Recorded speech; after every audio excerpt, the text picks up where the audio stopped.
Hello guys, introduce my name is Linda Lidiawati. My goal is to make this video to fulfill the midterm exam. Here I will explain about digestive problems, namely ulcerative colitis. Okay, definition. Ulcerative colitis or ulcerative colitis is inflammation of the large intestine or colon and the end of the large intestine that connects to the anus or rectum. This condition is often characterized by persistent diarrhea, accompanied by blood or pus in the stool. Ulcerative colitis is one of the intestinal diseases. In addition to Crohn's disease, symptoms disappear and ever throughout the life of the superior.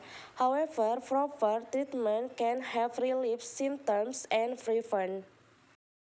Okay, the next causes of ulcerative colitis. The exact cause of ulcerative colitis is not known. However, the disease is thought to be triggered by an immune system response that mistakenly attacks healthy cells in digestive tracts. This condition causes inflammation and sores on the inner wall of the large intestine. Ulcerative colitis is also believed to be triggered by environmental factors, such as a viral infection or stress.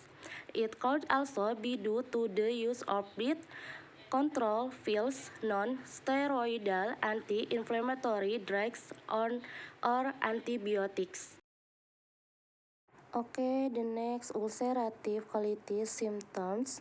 Symptoms of ulcerative colitis can be different for each patient. According to the severity, some of the symptoms that often occur in this disease are 1. Diarrhea with blood or pus, 2. Abdominal pain or cramps, 3. Frequent or too difficult to pass stool. 4. Body tired easily. 5.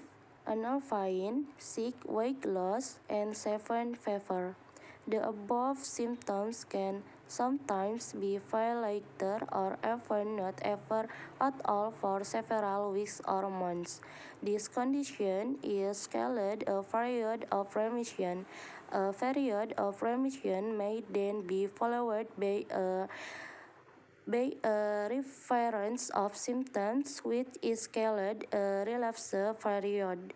In addition to the above symptoms, ulcerative colitis can also cause other symptoms during the relapse period, namely sprue, red eye, pain, and swelling in the joints. In severe cases, sufferers can experience heart palpitation to shortness of breath.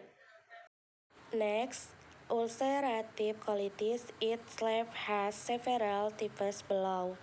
First, ulcerative proctitis inflammation occurs in the rectum and is likely to cause rectal bleeding.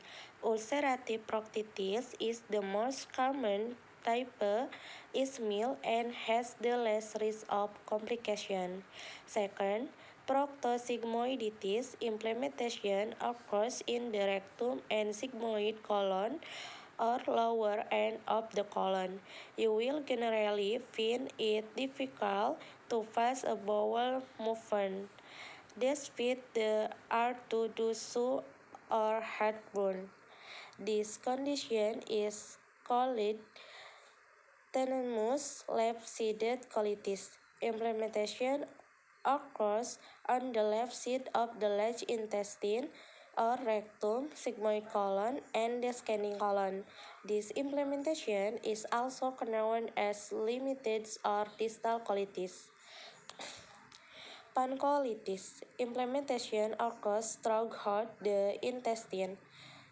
Irritation and inflammation in the intestinal wall can interfere with the process of digestion and absorption of nutrition throughout the body.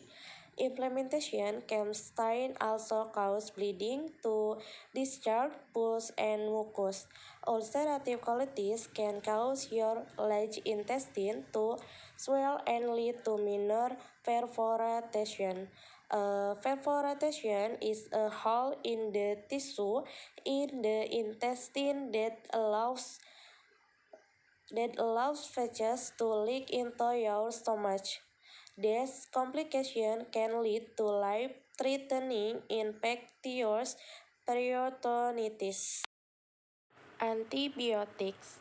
Antibiotics may be prescribed if infection of the colon is suspected. However, people with ulcerative colitis are sometimes not prescribed antibiotics if there are no symptoms of a bacterial infection. This is because antibiotics can cause diarrhea. Thank you everyone.